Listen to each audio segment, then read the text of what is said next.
I got to move on. It's the glory of God to conceal a thing, but the honor of kings. Who are those kings? Anybody know? Who's the Meleks? Hebrew, it's Melech. Who are the kings? Me and you. We're kings and we're priests and we're sons. And we're lords. Because he is. So as he is, so are we. Anyway, so it's the honor. You could just scratch that word out because it's the same word. It's kabod. It's the glory of the Father to conceal it. It's the glory of the sons to reveal it. It's just that simple. It's the glory of the kings, the sons, to search it out. Interesting words. Okay, the word conceal is the word sathar, and it means to hide. To hide something. But when you look at the word in Hebrew, it's a mem, a chet, or a het, and a resh, or a chet, if you want to say it that way. But here's the key. God hid something. What does he hide? He hides his treasures. And he hides his greatest treasures the most. It's the greatest, the deepest hidden things. And guess what that is? What is God's greatest treasure that he had concealed and hidden? Christ. Christ himself is the greatest treasure of the Father, right? The Son. And his Son was concealed for a time. But you know that there was a time, a fulfilling of a time, an end of an age when that what was concealed had to come forth and be revealed. And it's going to come forth through hearts that are pure. Hearts that a virgin, if you will. A church that's a virgin, that's going to give birth, going to reveal something that's concealed. But it had to be conceived first. Be it unto me, Lord, your will, not mine. Be it unto me according to your what? Word. According to your word, Father. What you're saying, let it be unto me. That's what Mary said. Hey. And what she gave birth is something supernatural out of heaven. Out of heaven into the earth. That's a picture of the church and what we're supposed to do. And I'm trying to tell you that we are at the end of an age. We are at the time of a fullness where something, what's been hidden, what's been maturing has to break forth. What is concealed has to be revealed. And he's looking for a church without spot, wrinkle, or blemish that will hear him and say, Lord, be it according to me. Let it be unto me according to your word. What you're speaking to me, let it be. Let it be what you're speaking to me, Father. Let it come forth. But there's a place of the circumcising of the heart. There's a price to pay. I mean, this is not, I don't have any notes. Mary, there was a price Mary had to pay to give birth to the Son of God. There's a price the church has to pay to give birth to what has been hidden. See, Mary said, let it be unto me, and so she conceived. There was a holy, immaculate conception inside of her by the Spirit of God, right?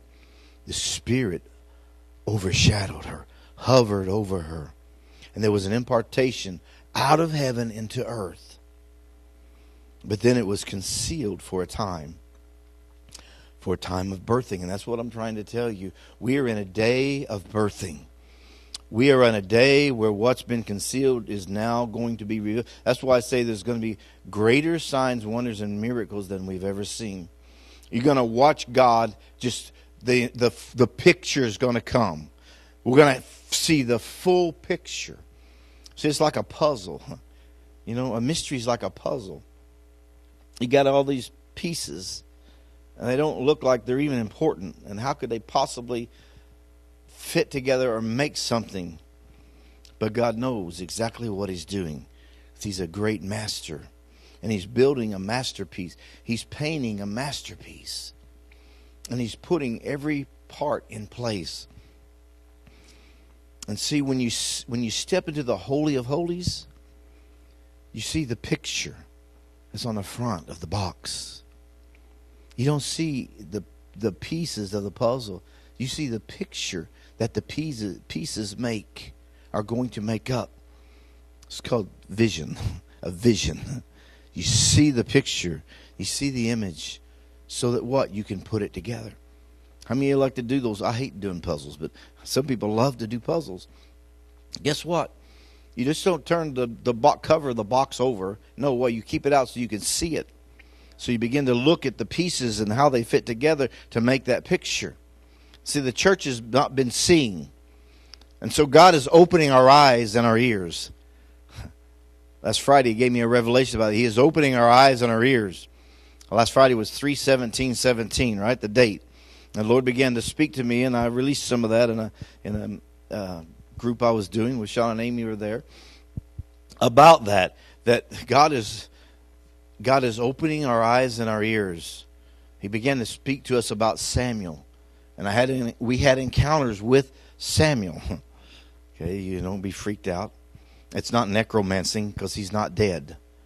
None of these guys are dead. They're alive. They're just as alive as we are, even more so. They're because they're fully glorified. They're no longer. There's no darkness in them. There's no deception in them. They know. They see, and we can engage with them. We can go where they are because Jesus opened it up for us. He's the door that we go through into the Holy of Holies. When his flesh was ripped on that cross, when his will was surrendered to the will of the Father, that curtain was torn right from the top to the bottom. In other words, what was concealed now became revealed. Access that had been denied is now open for us to come in. Anyway, it's a lot about the 17s. When you step into that, you're like Abram who looks into the four faces of the Father, of the lion, the ox, the eagle, and the man. As you're looking into the glory, as you're gazing into the glory that's manifesting above the ark, the cherubim and the seraphim, engaging with the angels, the ophanim, the wheels, the whirlings, all of that angelic activity around the throne. Because that's the Holy of Holies was a picture of the throne of the Father. Come boldly before the throne of grace to receive help in your time of need. It's the glory of God to conceal a thing, but it's the glory of the kings to search it out. And so when you look at this word conceal real quick, it means to hide. But when you look at the letters, the Hebrew word itself, mem. Mem is the letter or transformation. That's why metamorphosis starts with a mem, ma, the ma sound. In Hebrew, it's a mem. It's the number of transformation, and it's the number for a generation. So we're at a time where there's a transformation of a generation that's going to go in. You have to go in to be transformed. You can't get it on this side. You got to go into his presence.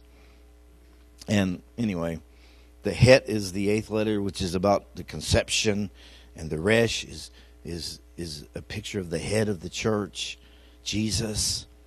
When you put those letters together, in the numerical it's 14. And 14 is the noon, which is Messiah. It's the letter for Messiah, the Mashiach in Hebrew. It's the Messiah. So when you go in, what we see Jesus. You see him face to face. We see him the way he really is. Because the way he is, that's the way we really are. And so we begin to understand our full identity. And you begin to understand your destiny. And then out of that comes authority to restore everything. And so it says search it out. You know, that word search is kakar. Kakar. And guess what? The gematria, the numerical value of the letters, 3 letters added together, which is a het, the kuf and the resh, is 11. 11 is an 11. It means to search. I like this. The meaning of this word, to search it out, but it means to penetrate intimately. To penetrate intimately. So you can't stay on the outside. We can't just be flirting with the Lord. No, we got to go all the way. You got to go into the bedchamber. You got to go into the Holy of Holies. We got to go into that place of intimacy where we were intimately penetrated with Him and He with us. The two become one in the Spirit. And He begins to share. He begins to impart. You begin to be changed. You begin to really understand what love is. Because He's love. And another meaning of that word to search means try. To try it.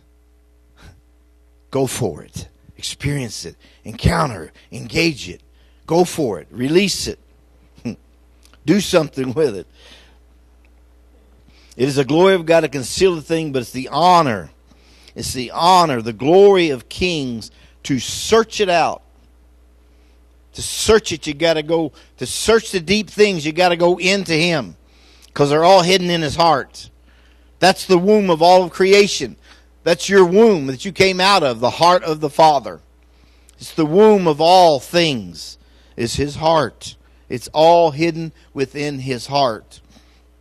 That's why you got to go into the presence. You got to go into the Spirit. You got to go into heaven. You got to go into the Father. See, heaven's a created dimension that was in His heart, that was manifested, just like all the earth was. He said it created the heavens and the earth. And what are we supposed to do? Search out that matter. That word matter, guess what it is? It's the word dabar in Hebrew, which is the word for word, the spoken word. Not the hidden word, the revealed word. In Greek, you'd say rhema. But in Hebrew, it's dabar. It's a dalet, a bait, and a resh. It's the open door of the house to reveal the head. The matter. See, Jesus is the hidden treasure. He's the greatest treasure of all. He's the matter that we're supposed to search out, to find Him, to know Him intimately.